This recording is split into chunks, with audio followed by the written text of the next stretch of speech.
Saint Petersburg.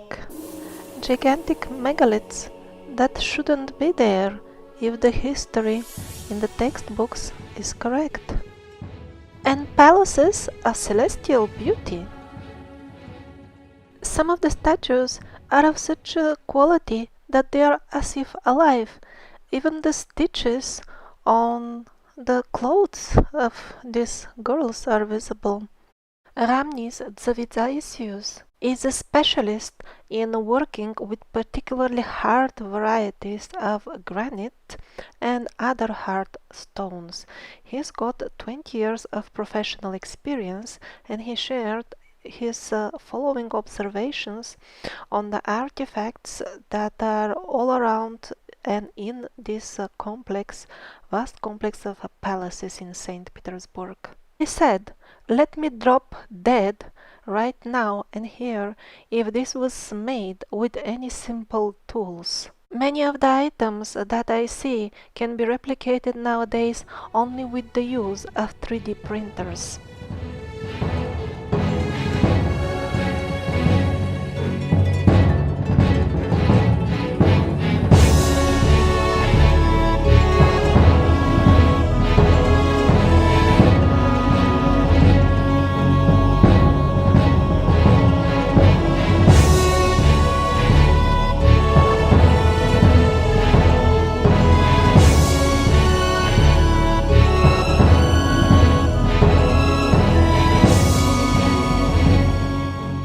And who built all this beauty? I'm gonna read you a quote from the Russian history textbooks.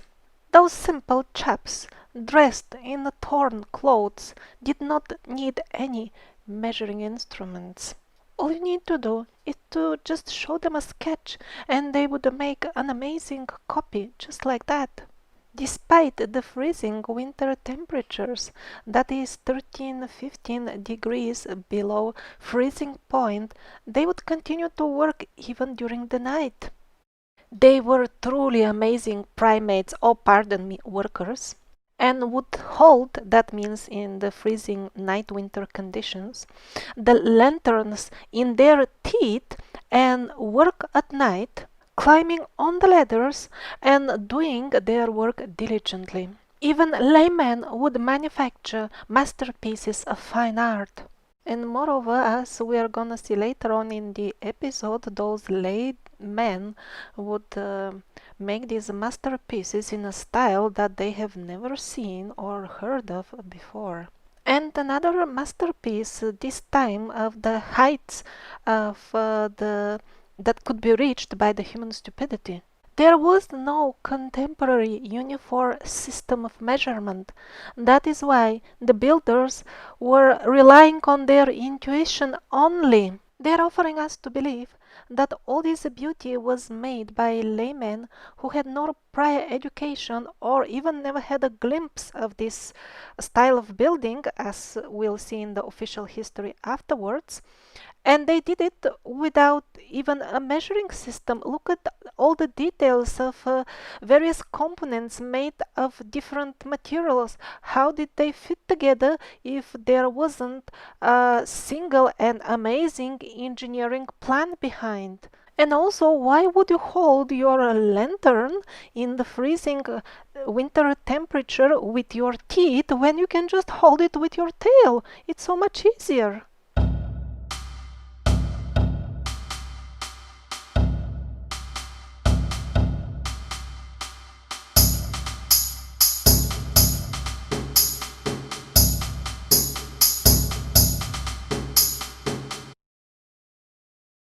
But before trying to figure out the actual origin of the palaces, let's start with the older stuff.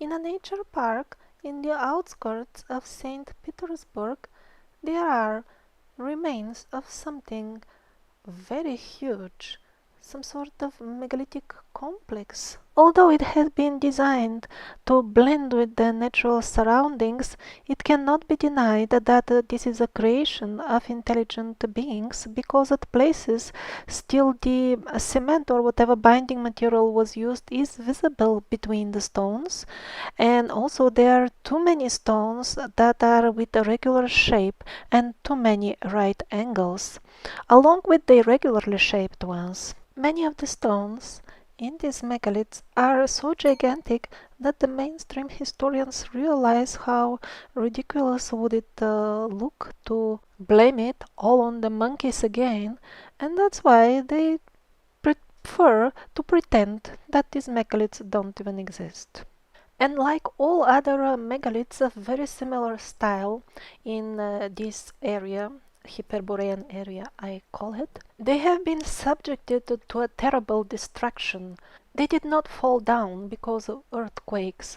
Earthquakes don't throw stones far away. And because of the demolition that they have suffered, it's impossible even to figure out what was it, but it really seems that it was a huge complex because it actually spreads over a large area even beyond the park and even to the neighboring country of Finland. And because this place has suffered a terrible blast or a hit of some sort, it's usually impossible even to figure out which of the stones are natural formation in some cases, not all, which stones are natural and which are actually parts of this old structure. Now on these particular images you see remains of something that definitely is of an intelligent design. And around all over are scattered stones and really one wonders which of them are natural and which of them have been shaped, because many of them have a straight angle here and there and other angles are not straight. For example, here steps are clearly visible and yet the stones that are scattered around are not of regular shape, so it's very difficult to guess where the natural ends and intelligent one starts. Now this is some sort of a chamber. This is how it looks inside.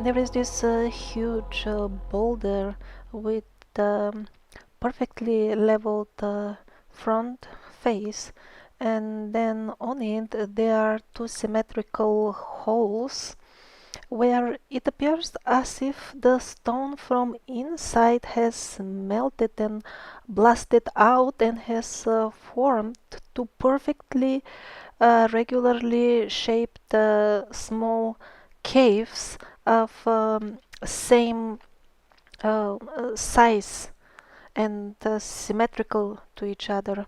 Here a TV journalist is trying to figure out if this has something to do with some old texts suggesting that within the not so far away past, within the last couple of 100 years, some sort of secret experiments were conducted by some people who still had access to the recipe of very ancient high-tech materials.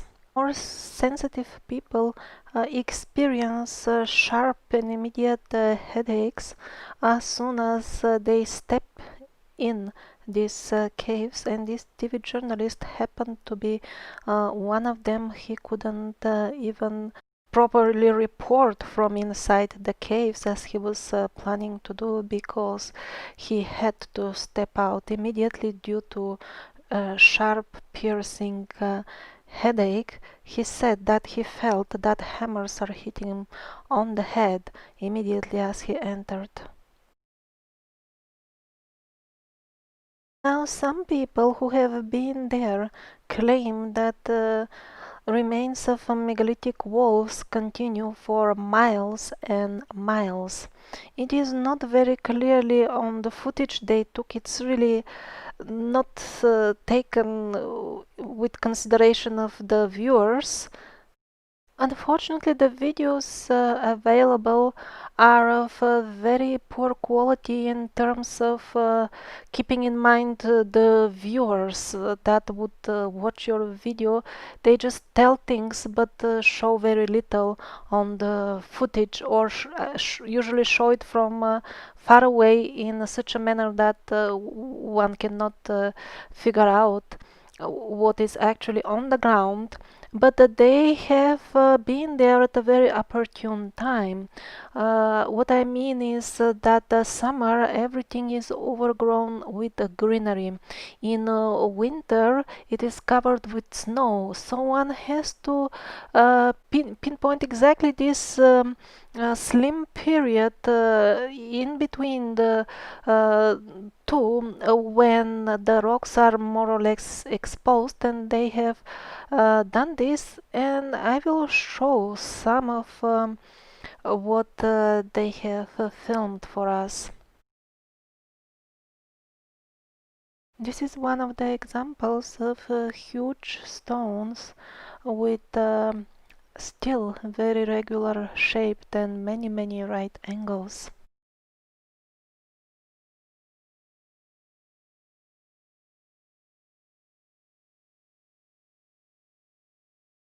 This one has got a couple of right angles as well.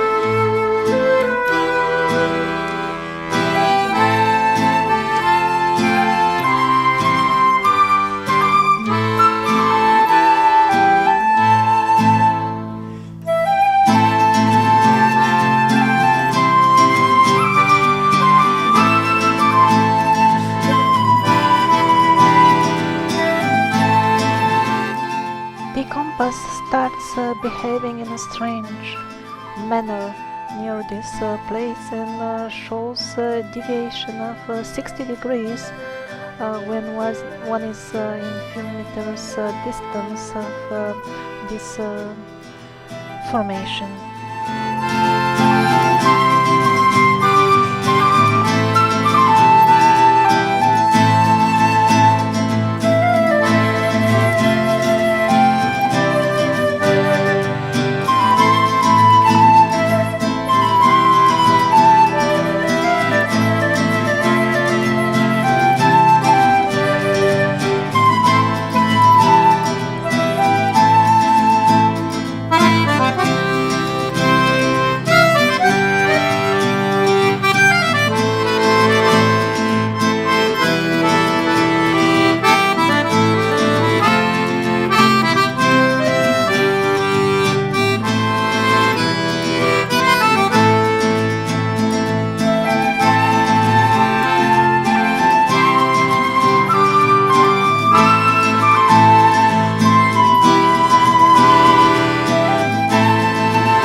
This gentleman is remembering his time in school when they were teaching him that it is actually the glaciers who brought all this stone here, and he is wondering what kind of glaciers could have been that intelligent to shape and place together this megalithic wall, because it consists, this one is particularly covered, this portion is covered also by others, and it is a wall. It definitely consists of stones, straight lines next to each other. This is big, it's very big.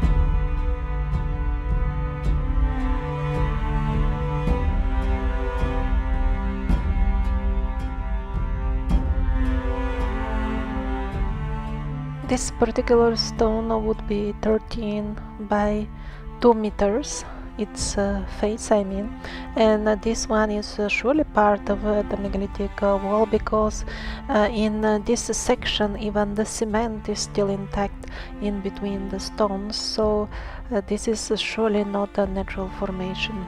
Here the gentleman shows what is the difference of the natural cracks in the stones and the places where they have been cut in order to construct this wall out of them. So these are the cracks, and the gaps are definitely big. Now he's showing a gap between two gigantic bricks.